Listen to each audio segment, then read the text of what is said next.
After traveling for more than 24 hours, she walked off the plane to join our family. On the ride from the airport, she struggled to keep her eyes open.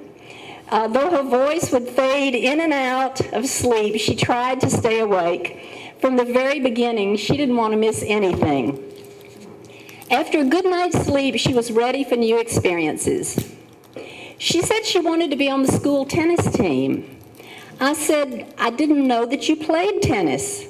"I don't," she said, "but it's so beautiful. I've seen it on TV."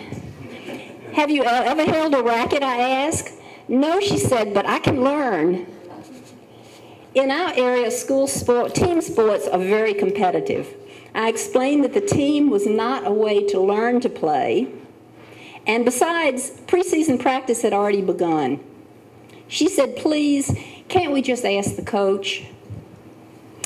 We drove to the practice courts and I spoke to the coach.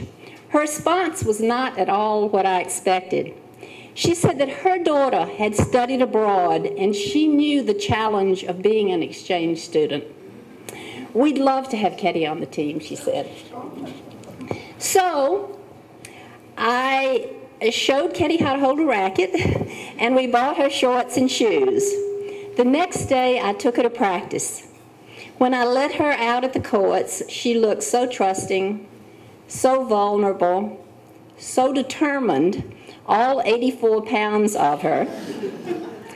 I felt the way I did when I took my children for the first day of kindergarten.